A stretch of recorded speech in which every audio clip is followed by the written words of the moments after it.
ಬೆಂಗಳೂರು ಫಸ್ಟ್ಗೆ ಸ್ವಾಗತ. ನಾನು ಶ್ವೇತಾ. ಈಗ ಹೆಡ್ಲೈನ್ಸ್.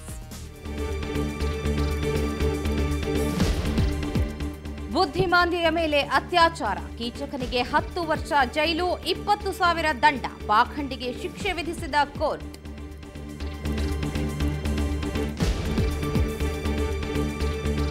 ಪತಿ ತೊರೆದ ಮಹಿಳಾ ಪೇದೆಗೆ ಪ್ರಿಯಕರನ ಕಾಟ, ಪ್ರಿಯತಮನ ಧನದಾಹಕ್ಕೆ ಮುಗಿಸಿದ್ಲು ಜೀವನದ ಆಟ, ಆರೋಪಿಗೆ ಪೊಲೀಸರು ಕಲಿಸ್ತಾರಾ ಪಾಠ.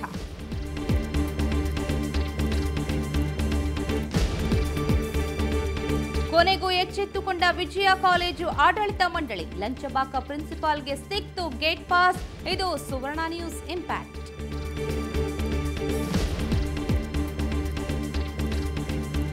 ಸಾಕಾಗಿತ್ತು ಮನೆಯವರ ದಿನನಿತ್ಯದ ಕಾಟ, ವಿಶ್ವ ಕ್ಯಾನ್ಸರ್ ದಿನದಂದೇ ಕ್ಯಾನ್ಸರ್ ಪೀಡಿತ ಮಹಿಳೆ ಸಾವಿಗೆ ಶರಣು, ಡೆತ್ ನೋಟ್ನಲ್ಲಿದೆ ಗಂಡನ ಮನೆಯವರ ಮೇಲೆ ಆರೋಪ.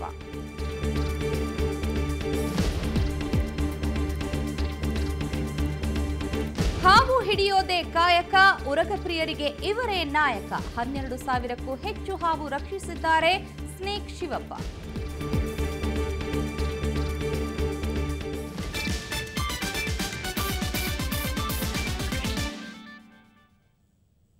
ಆಕೆ ಮಾತಾಡೋಕೆ ಆಗದ ಮೂಕಿ, ಆತ ಆಕೆಯನ್ನೇ ಹೊತ್ತೊಯ್ದು ಮಾಡಬಾರದನ್ನ ಮಾಡಿದ್ದ. ಆದ್ರೂ ಏನೂ ಮಾಡಕ್ಕಾಗಲ್ಲ ಅಂತ ರಾಜಾರೋಷವಾಗಿ ತಿರುಗಾಡ್ತಾ ಇದ್ದ. ಆದ್ರೆ ಉಪ್ಪು ತಿಂದೋರು ನೀರು ಕುಡಿಲೇಬೇಕಲ್ವಾ? ಆ ಪಾಖಂಡಿಯ ಪಾಡು ಹಾಗೇನೆ ಆಗಿದೆ ನೋಡಿ. ಕೈಗೆ ಕೋಳ ಹಾಕೊಂಡು ಪೊಲೀಸರ ಮಧ್ಯೆ ನಿಂತಿರೋ ಚಿಗುರು ಮೀಸಿ ಹುಡುಗನ್ನ ನೋಡಿ. ಈತನಿಗೆ 10 ವರ್ಷ ಜೈಲು ಶಿಕ್ಷೆಯಾಗಿದೆ. ಈತ ಮಾಡಿರೋ ಅಂತಹ ಘನಂದಾರಿ ಕೆಲಸ ಏನಂತೀರಾ? ಆವತ್ತು ಜನವರಿ 20, 2012 ಮಧ್ಯಾಹ್ನ 2:30 ಸಮಯ. ಸ್ಪಾಟ್ ಸುಬ್ರಹ್ಮಣ್ಯಪುರದ ತೋಟ. ಅವತ್ತು ಇದೇ ತೋಟದ ಪುಟ್ಟ ಗುಡಿಸಲ ಮುಂದೆ ಇಳಿವಯಸ್ಸಿನ ಕರಿಯಪ್ಪ ಕುಳಿತಿದ್ದ. ಈತನ ಹರೆಯದ ಮಗಳು, ಮಾತು ಬಾರದ ಬುದ್ಧಿಮಾಂದ್ಯೆ. ಇಲ್ಲಿಗೆ ನೀರು ಕೇಳೋ ನೆಪದಲ್ಲಿ ಬಂದವನೇ ಜೈಲು ಶಿಕ್ಷೆಗೆ ಗುರಿಯಾಗಿರೋ ಸುರೇಶ್. ಕರಿಯಪ್ಪನ ಮೇಲೆ ಹಲ್ಲೆ ನಡೆಸಿ ಮೂಕ ಮಗಳನ್ನ ಹೊತ್ತೊಯ್ದು ತೋಟದಲ್ಲಿ ಅತ್ಯಾಚಾರ ಎಸಗಿಬಿಟ್ಟಿದ್ದ. ಆಮೇಲೆ ಅವ್ರು ಪೀಡಿ ಕೊಡ್ತೀನಿ ಸೇರಿನ. ಆಮೇಲೆ ನೀರು ಕುಡಿಬೇಕನ್ನ ಅಲ್ಲಿ ಪೈಪಲ್ಲಿ ನೀರು ಬರ್ತಿದ್ದೆ, ಹೋಗಿ ಕುಡಿ ಅನ್ಸೊನ್ನೆ. ಕುಡಿಸಿಬಿಟ್ಟು ಏನು ಮಾಡಿದೆ, ನಾನು ಹಿಂಗೆ ಕೀಳಕ್ಕೆ ಬಂದುಬಿಟ್ಟು ಕೂತಂತೆ ಕುಳ್ಳು ಮಾಡಿಕೊಂಡು ಕೂಳು ಹತ್ತಿದ್ದು ಬಂದು ತಲೆಗೆ ಓಡಿಸ್ಬಿಟ್ಟ. 3 ಜಾಗ ಇಲ್ಲ.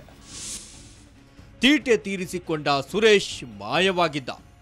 ಇತ್ತ ರಕ್ತದ ಮಡುವಿನಲ್ಲಿ ಬಿದ್ದಿದ್ದ ಕರಿಯಪ್ಪನನ್ನ ಸ್ಥಳೀಯರು ಆಸ್ಪತ್ರೆಗೆ ದಾಖಲಿಸಿ ಚಿಕಿತ್ಸೆ ಕೊಡಿಸಿದ್ರು. ನಂತರ ವಿಷಯ ಗೊತ್ತಾಗಿ ಸುಬ್ರಹ್ಮಣ್ಯಪುರ ಠಾಣೆಯಲ್ಲಿ ದೂರು ಸಲ್ಲಿಸಲಾಗಿತ್ತು. ತನಿಖೆ ನಡೆಸಿದ್ದ ಪೊಲೀಸರು 1 ತಿಂಗಳ ನಂತರ ಸುರೇಶ್ನನ್ನ ಅರೆಸ್ಟ್ ಮಾಡಿದ್ರು. ಈ ಬಗ್ಗೆ ವಿಚಾರಣೆ ನಡೆಸಿದ ನ್ಯಾಯಾಲಯ ಸುರೇಶನಿಗೆ 20,000 ದಂಡ ಹಾಗೂ 10 ವರ್ಷ ಜೈಲು ಶಿಕ್ಷೆ ವಿಧಿಸಿದೆ.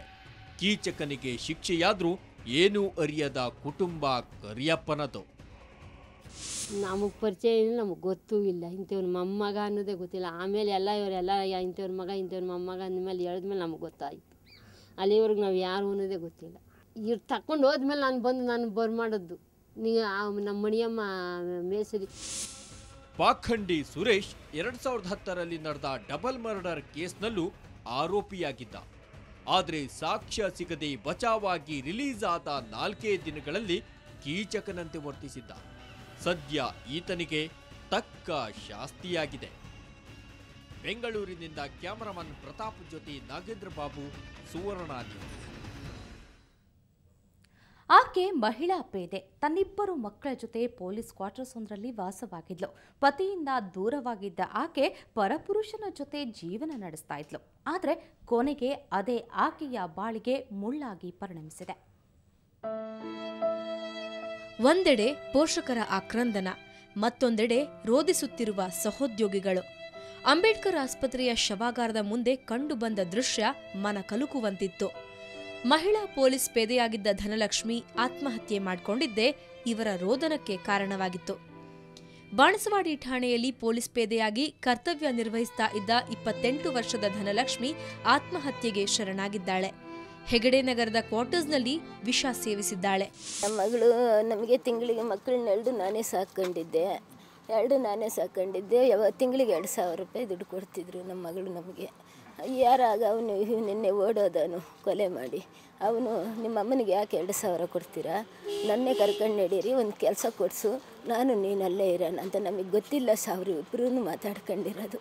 ಆಮೇಲೆ 10 ತಿಂಗಳಿಗೆ ಕಾಸು ಕೊಡಮ್ಮ, ಹಿಂಗೆ 4 ಮಕ್ಕಳನ್ನ ಸಾಕೋಕ್ಕಾಗಲ್ಲ, ಆಯಮ್ಮನಿಗೂ ಗಂಡ ಸತ್ತಾಗಿದೆ, ಇದು ತಾಯಿ ತಂದೆ ಇಬ್ಬರು ಇಲ್ಲ, ಕಾಸು ಕಳಿಸಮ್ಮ ಅಂತಂದೆ. ಯಾಕಮ್ಮ ನಿನಗೆ ಕಾಸು, ಮಕ್ಕಳನ್ನ ಬಿಟ್ಟು ಕೂಲಿಗೆ ಪಾಲಿಗೆ ಓದ್ತೀಯಂತೆ, ನನ್ನ ಮಕ್ಕಳು ಬೀದಿ ಅಲಿತಾವಂತೆ ಅಂತಂದ್ಬಿಟ್ಟು ಹೇಳ್ತಾಯಿದ್ರು.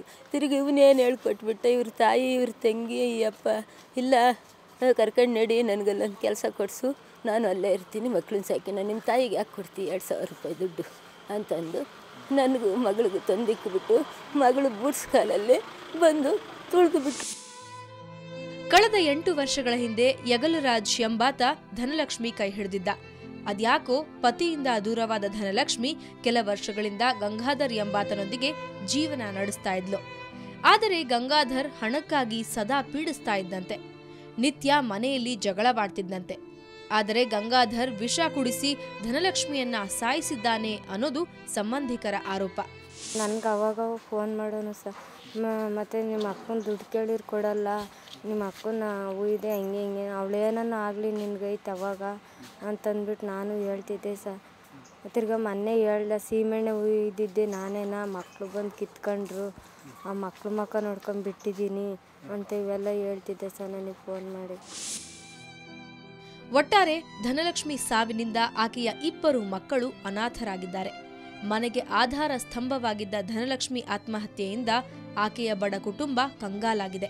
ಈ ಸಂಬಂಧ ಕೊತ್ತನೂರು ಠಾಣೆಯಲ್ಲಿ ಪ್ರಕರಣ ದಾಖಲಾಗಿದ್ದು ಆರೋಪಿ ಗಂಗಾಧರನಿಗಾಗಿ ಪೊಲೀಸರು ಬಲೆ ಬೀಸಿದ್ದಾರೆ.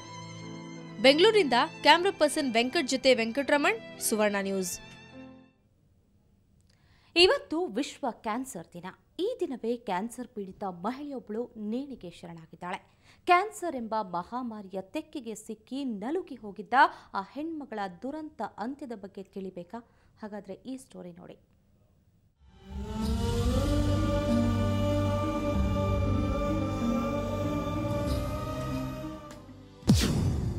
ನನ್ನ ಸಾವಿಗೆ ನಾನೇ ಕಾರಣ.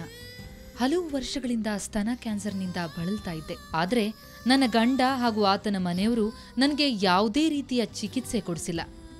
ಕಾಯಿಲೆ ದಿನದಿಂದ ದಿನಕ್ಕೆ ಉಲ್ಬಣಿಸಿದ್ರಿಂದ ಆ ನೋವನ್ನ ತಡೆಯೋಕಾಗದೆ ನೇಣಿಗೆ ಶರಣಾಗ್ತಾ ಇದ್ದೇನೆ.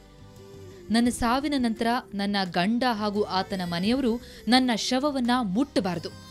ತವರು ಮನೆಯವರೇ ನನ್ನ ಅಂತ್ಯ ಸಂಸ್ಕಾರ ಮಾಡಬೇಕು. ನನ್ನ ಮಕ್ಕಳ ಜವಾಬ್ದಾರಿಯನ್ನ ತವರು ಮನೆಯವರೇ ನೋಡ್ಕೊಳ್ಳಿ. ಇಂತಿ ರತ್ನ. ಹೀಗೆ ಡೆತ್ ನೋಟ್ ಬರೆದಿಟ್ಟು ಸಾವಿಗೆ ಶರಣಾದ ಹೆಣ್ಮಗಳ ಹೆಸರು ರತ್ನ. ಈಕೆ ವಿಜಯನಗರದ ಶ್ರೀನಿವಾಸ್ ಅನ್ನೋರನ್ನ ಕಳೆದ 12 ವರ್ಷದ ಹಿಂದೆ ಮದುವೆಯಾಗಿದ್ರು. ಇವರಿಗೆ ಮುದ್ದಾದ ಮಕ್ಕಳು ಕೂಡ ಇದ್ದಾರೆ. ಆದರೆ ಆಕೆಯ ಬಾಳಲ್ಲಿ ವಿಧಿ ಆಟವಾಡಿಬಿಟ್ಟಿತ್ತು. ಹೌದು, ಕ್ಯಾನ್ಸರ್ ಎಂಬ ಮಹಾಮಾರಿ ಆಕೆಯನ್ನ ಇಂಚಿಂಚು ಕೊಲ್ಲಲಾರಂಭಿಸಿತ್ತು. ಇದರಿಂದ ರೋಸಿ ಹೋದಂತ ರತ್ನ ಇಂದು ಬೆಳ್ಳಂಬೆಳಗ್ಗೆ ತನ್ನ ಮನೆಯಲ್ಲಿಯೇ ನೇಣಿಗೆ ಶರಣಾಗಿದ್ದಾಳೆ.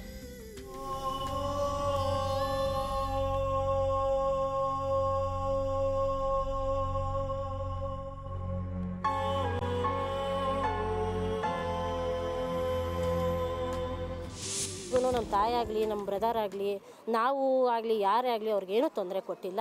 ಯಾವತ್ತೂ ನಮ್ಮ ತಂದೆ ಆಗಲಿ ನಮ್ಮ ತಂದೆ ತಾಯಿ ಅಣ್ಣ ತಮ್ಮ ಅಕ್ಕ ತಂಗಿದ್ರು ಊಟದಲ್ಲಿ ಕೊರತೆ ಅಂತ ಯಾರಿಗೂ ಮಾಡಿಲ್ಲ ಸರ್. ನಾವು ತಿಂದಿದ್ರು ಮತ್ತೊಬ್ರಿಗೆ ಕೊಟ್ಟು ನಾವು ಸಹಕರಿಸೋ ಜನ ಹೊರತು ನಾವು ನಮ್ಮದಕ್ಕೆ ಅದು ನಮ್ಮನೆ ಮಗಳಿಗೆ ನಾವು ಮೋಸ ಮಾಡೋಂಥ ಜನ ಅಲ್ಲ ಸರ್. ರತ್ನಾಳಿಗೆ ಆಕೆಯ ಗಂಡ ಹಾಗೂ ಆತನ ಮನೆಯವರು ದಿನನಿತ್ಯ ಕಾಟ ನೀಡುತ್ತಿದ್ರು. ಹೊಟ್ಟೆ ತುಂಬ ಊಟವನ್ನು ಕೊಡದೆ ಸತಾಯಿಸ್ತಾ ಇದ್ರು ಅನ್ನೋದು ರತ್ನ ಮನೆಯವರ ಆರೋಪ.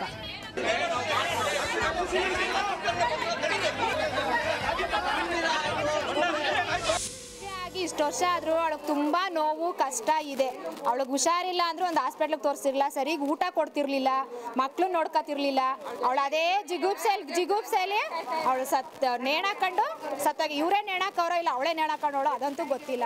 ನಾವು ಇವಾಗ ಬಂದಿರೋದು ನಮ್ಮ ಜೊತೆ ಎಲ್ಲಾನು ಹೇಳ್ಕೊಂಡವಳು, ಅಷ್ಟು ನೋವು ಪಟ್ಟವಳೆ. ಇವರು ಗಂಡ ಆಗಿರೋನು ಅತ್ತೆ ತುಂಬ ಕಿರುಕುಳ ನಾದಿರ್ದಿದ್ದು ಎಲ್ಲಾರ್ದು. ಒಟ್ನಲ್ಲಿ ಗಂಡನ ಮನೆಯವರ ಕಿರುಕುಳದ ಜೊತೆಗೆ ಕ್ಯಾನ್ಸರ್ನ ಹೊಡೆತಕ್ಕೆ ಸಿಕ್ಕು ರತ್ನ ಸಾವಿನ ಮನೆಯ ಅತಿಥಿಯಾಗಿದ್ದಾಳೆ.